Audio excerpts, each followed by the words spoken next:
Уважаемые покупатели, представляем вам уникальный стиральный порошок и жидкие моющие средства от казахстанского производителя Zia. Порошок как для ручной стирки, так и для машины автомат. Порошок Zia не содержит в своем составе фосфатов, не вызывает аллергических реакций, легко выполаскивается с белья. Свежая продукция Zia изготовлена в сентябре 2022 года, срок хранения 2 года. В наличии упаковки порошки по 1 килограмму, 2,5 килограмма для белого, 5 кг для цветного. Посудомоечные средства со вкусом лимона и яблока позволят легко справиться с разного рода загрязнениями и защитят кожу ваших рук.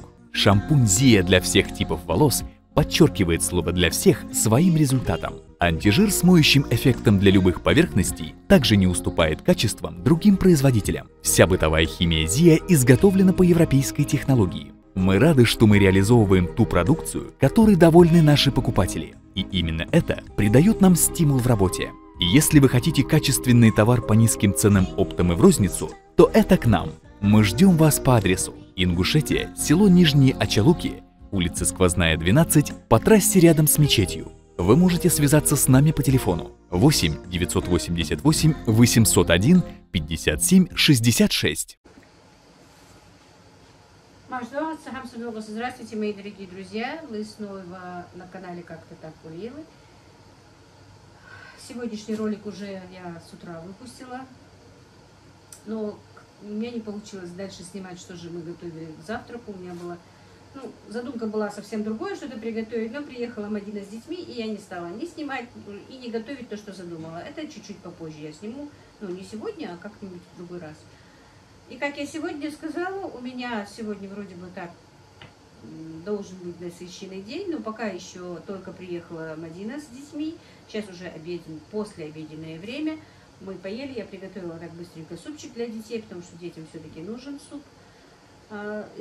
Несколько частей курочек понакидала им и сделала суп. Мы поели, убрали посуду. Она зашла укладывать своих детей. А я решила к ужину все-таки подготовиться уже, даже поставлю варить, наверное, потому что сегодня, все равно это будет уже позже известно, у моей мамы день рождения, друзья. Но мы как никогда, обычно, как всегда, таких огромных застолий, кого-то там приглашать, ни на чего день рождения не делаем. Мы обычно как-то как это у меня намок фартук. Я просто курочку резала и подключилась, какая есть. Помните, вы мне говорили, давайте в старом платье выходите в эфир. Вот так вот сегодня и вышло. Смотрю на себя и вижу что-то черное. Это я ее сейчас почистила, помыла. Сняла перышки все. Домашняя курочка. Одна покупная. Вот хочу одну отварить с галушками, с нашей ингушской подливой. Одну пожарю в духовке. И, скорее всего, тефтельки сделаю. Разморозила немножечко мяса. Уже отварила куриную грудку, пока в обед варила детишкам. Грудку не варила от нее.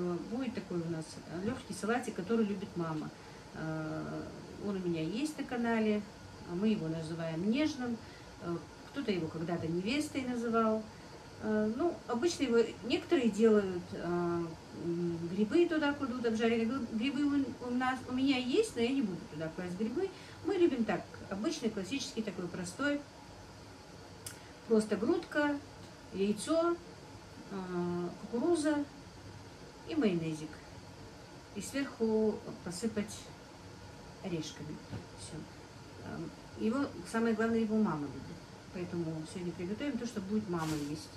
Отварю курочку, пожарю курочку. Не знаю, что она из этого будет есть. Тефтели 100% ей понравится. Может быть, немножко и голубцов сделаю. Она любит голубцы, она любит тефтели. Перцы она не любит, у меня перчики тоже есть. И просидим просто в узком кругу. Танзила должна приехать, обещалась действительно приехать. Если она не приедет, я даже не знаю, как я справлюсь, потому что, как я сказала, у нас сегодня заказ, заказ на завтра, но нам, наверное, подготовка сегодня должна быть. Нам нужно подготовиться все. И завтра утром рано, скорее всего, все это выполнить. И по желанию заказчицы, а это получается подписчица наша,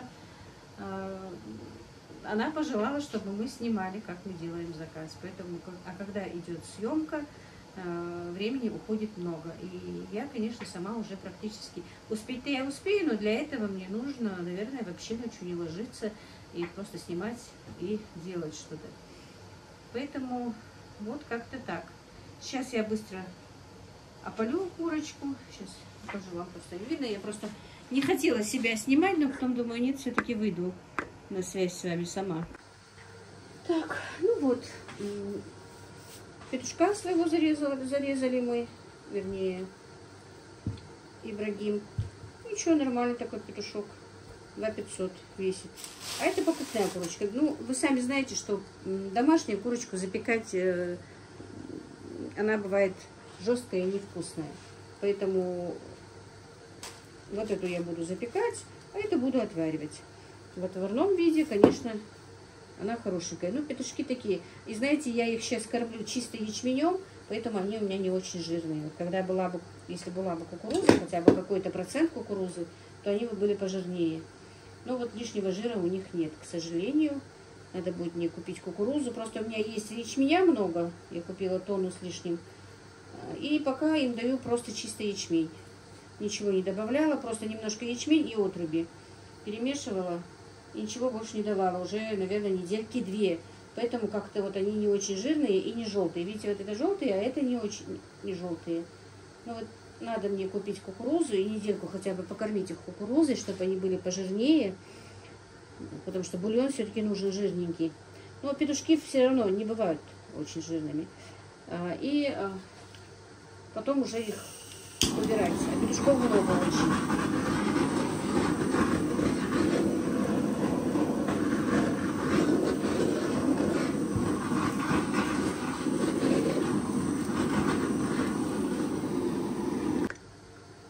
Ну вот, я опалила обе курочки.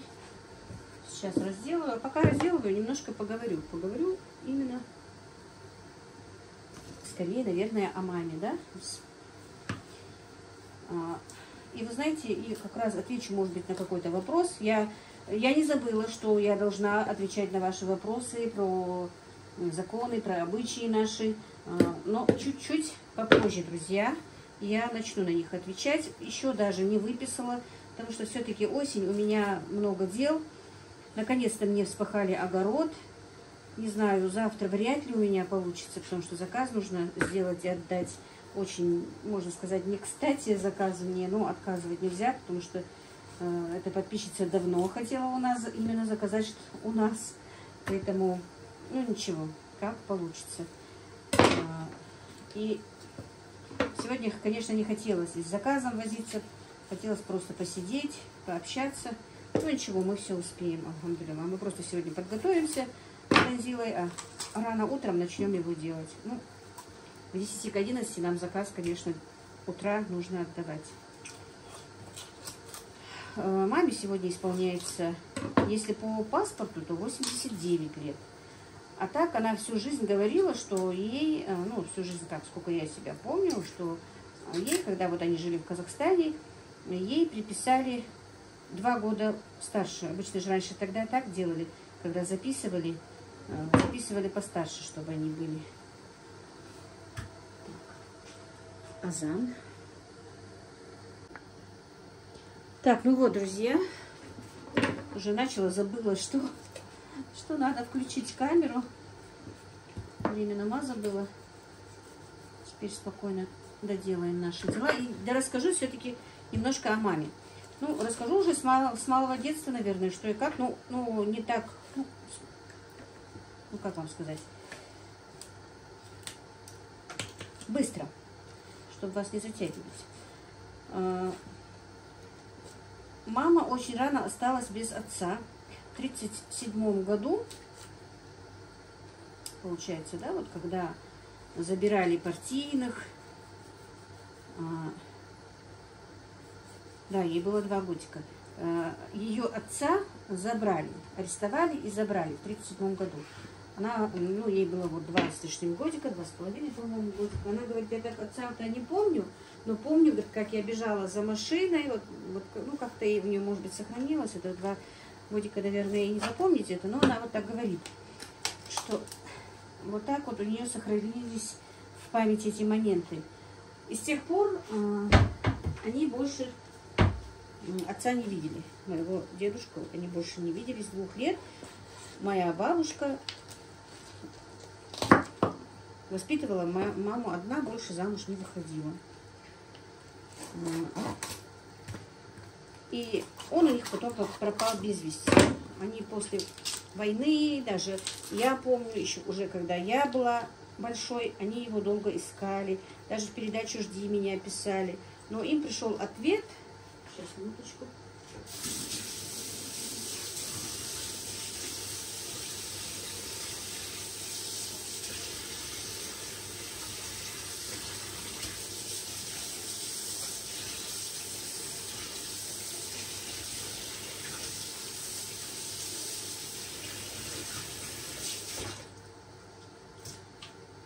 Так, извините, мокрыми руками сейчас не выключить, не включить камеру. Им пришел ответ, что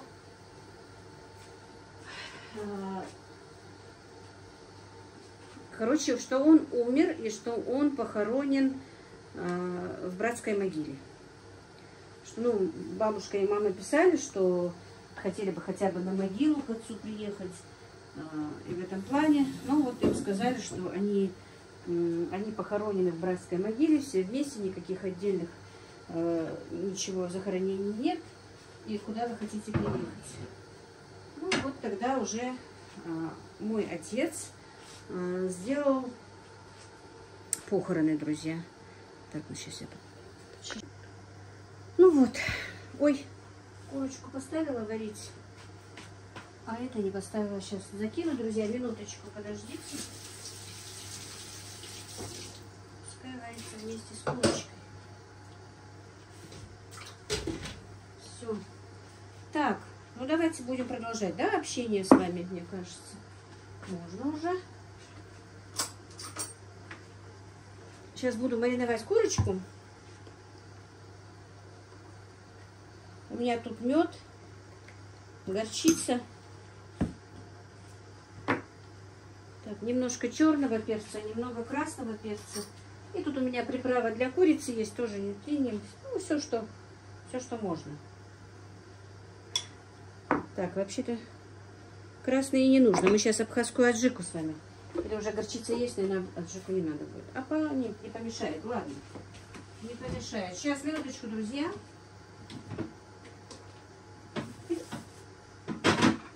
Так. Микрофон мне точно надо купить все-таки. Меня, простите, некоторые пишут, что меня не слышно. Куплю, обязательно куплю. Так, это у меня абхазская аджика. Видите, как мы ее едим и везде добавляем. Писали, что понравилось многим, что сделали. Так, что теперь? Немножко соевого соуса. Сейчас добавлю немножко растительного масла. Так, надо мне купить бутылочку для масла, тут в 5-литровом канистре никак не перелью. Так, ну и вот, бабушка осталась с дочкой одна. Потом, как вы знаете, уже в 44-м их депортировали. Про это у меня есть ролик, мама там рассказывает. Но мама сейчас в последнее время не так хорошо помнит, как раньше, как она вот раньше рассказывала. Я очень жалею, что не записала раньше. Даже дети говорят, мам, как она интересно раньше рассказывала все это. Мои дети очень любили сидеть и слушать ее. Так, паприку добавим. Все делаю руками. Конечно, в депортации им было очень трудно. Но не буду сейчас об этом говорить, потому что это будет очень долго. Если вам интересно, зайдите и посмотрите.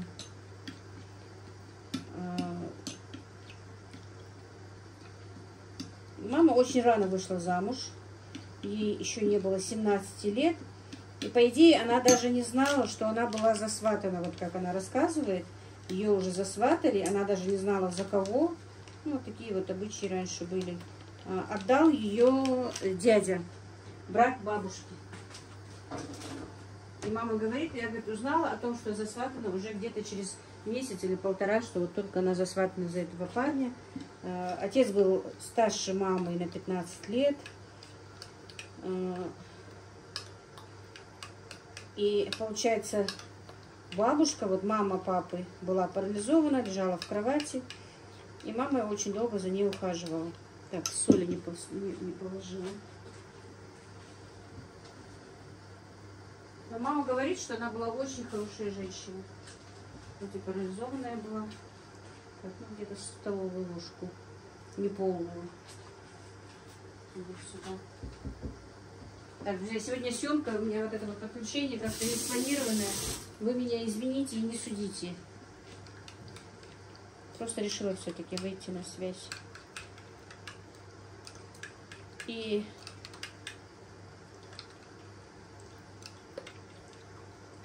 года через 3, по-моему, 4, я точно сейчас не вспомню, бабушка умерла. Ну вот. И когда вот с депортации стали переезжать, моя семья осталась. Мама, отец, они не переехали, они остались. И мы переехали, получается, только в 70-м году.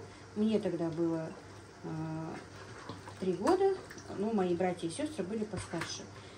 Там мама работала, вот в Казахстане, до переезда, работала за складом Загадзерно, где они жили, в Кустанайской области. Это была станция Заяцкая. Как такового села тогда нет. У меня и в паспорте такое вот стоит. Орджоникидзевский район, станция Заяцкая. Вот там, мама говорит, был большой элеватор. И там, в этом элеваторе, в этом Загадзерне, она работала за складом и сутками работала практически. Отец мой не работал на такой государственной работе. Так, друзья, вот смотрите, все у меня тут варится, парится, жарится. Все в процессе приготовления. Сейчас духовку включила, поставлю курочку жарить. Так, отварила рис. Значит, сейчас курочку буду сначала быстро пожарим курочку. Так, рассказывала про маму. Значит, после того, как мы приехали в 70-м году, мама приехала с нами, с детьми. Папа сразу с нами не приехал. Отец, мы его папой, правильно называли. Он приехал намного позже. И мама устраивалась на разные работы. Но я сейчас точно не помню, кем она работала до того. Как я помню, она работала в колхозе. Работала в колхозе в зимний период, а в летний период работала в колхозе. А в зимний период, вот когда я уже помню, я была маленькой, она работала на птицефабрике. Нет-нет, и я к ней на фабрику туда ходила. Было очень интересно. Она была птичницей, собирала яйцо всегда. Так было интересно там. А потом она стала работать в колхозе. Сначала просто колхозницей, а потом уже стала звеневой колхоза. Так, я сейчас быстро духовку поставлю. Друзья, сегодня, в принципе, сейчас нынешний мой ролик не о готовке, а просто, чтобы немножко рассказать о маме, да? Так, здесь у меня для тефтерек грамм 700-800 у меня мясо. Рис весь не положу. И, ну, сейчас не буду рассказывать о себе, а вот именно о маме. Мама всегда была на работе. Сестра моя вышла замуж, когда мне было 12 лет, получается. Все мои братья и сестры намного старше меня. Сестры, вернее, одна у меня сестра. К сожалению, моя сестра, друзья, сегодня приехать не может. Она больна. Это, получается, у мамы первый день рождения, на который не приезжает ее старшая дочь. Ей не здоровится, она никуда не ездит. Вот так вот. В принципе, вы знаете, мама всегда работала на работах, всегда была занята, но все равно уделяла всем нам время, находила для нас всех время и воспитывала нас, воспитывала в строгости, если честно, и в труде постоянно тоже. Сама трудилась всю жизнь. Вот. Ну вот они виделись просто крайне, так вам сказать, что вот целыми днями они видятся, нет. Вот иногда вот бывает, что они вот пересекались. Все, и все. Просто мой муж там здоровался с ней, спрашивал, как здоровье, и все. У них таких вот общих бесед, там, чтобы они сидели. Такого не бывало. Вот. Ну, вот так вот, друзья. Мама, конечно, после смерти моего мужа нам очень помогала. Она была со мной наравне, со мной вместе же мы сажали огороды, она полола со мной, она потом даже торговала на трассе, когда мы начали торговлю. Мама вообще была такой, знаете, ну, в то время была такой живчик, прям вот, как бы вам сказать, ей было уже сколько, 77 лет, получается, в то время, 10 лет тому назад. Она намного лучше меня могла и сажать, и выращивать, и все, что вы хотите делать. Это вот последние года 4, наверное, она немножко сдала. И вообще ее уже в последнюю очередь подкосил ковид, друзья. Вот.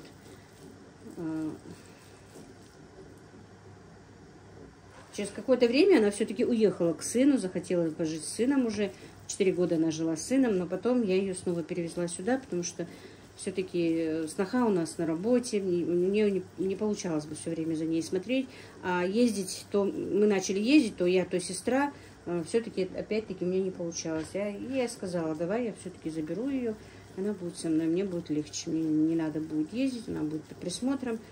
И вот так вот она оказалась сейчас у меня. Я как-то немножко странновато рассказала, но вот так вот. Мне легче, мне проще, когда она со мной. Тем более, теперь еще и сестра заболела, все равно бы мне пришлось ее привезти, потому что сестра бы не смогла ездить, и у меня бы не получилось каждый день. Вот так вот.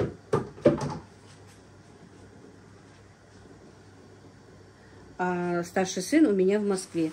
Он ее как-то к себе отвез. Я почему, чтобы объяснить. Одни больше сделала, одни меньше. Но это не на продажу, ладно. Дело в том, что она пожила там буквально месяц. Но это было давно, раньше. И не захотела там жить. Ну, конечно, маме, привыкшей на земле, жить в квартирах в Москве, где нет никого, она не смогла там. Поэтому в Москву ее, тем более... При всем желании, они очень хотели ее забрать, она не хочет туда ехать. И со мной, она привыкла со мной, ей удобно, ей хорошо. Так, простите, что себя не показываю. Я сняла просто хиджаб, одела косынку, мне так проще. Уважаемые покупатели, представляем вам уникальный стиральный порошок и жидкие моющие средства от казахстанского производителя Зия. Порошок как для ручной стирки, так и для машины автомат. Порошок Зия не содержит в своем составе фосфатов, не вызывает аллергических реакций, легко выполаскивается с белья. Свежая продукция Зия изготовлена в сентябре 2022 года, срок хранения 2 года. В наличии упаковки порошки по 1 килограмму, 2,5 килограмма для белого, 5 килограмм для цветного. Посудомоечные средства со вкусом лимона и яблока позволят легко справиться с разного рода загрязнениями и защитят кожу ваших рук. Шампунь Зия для всех типов волос подчеркивает слово «для всех» своим результатом. Антижир с моющим эффектом для любых поверхностей также не уступает качествам другим производителям. Вся бытовая химия Зия изготовлена по европейской технологии. Мы рады, что мы реализовываем ту продукцию, которой довольны наши покупатели. И именно это придает нам стимул в работе. Если вы хотите качественный товар по низким ценам оптом и в розницу, то это к нам. Мы ждем вас по адресу: Ингушетия, село Нижние Ачалуки, улица Сквозная, 12, по трассе рядом с мечетью. Вы можете связаться с нами по телефону 8 988 801 57 66.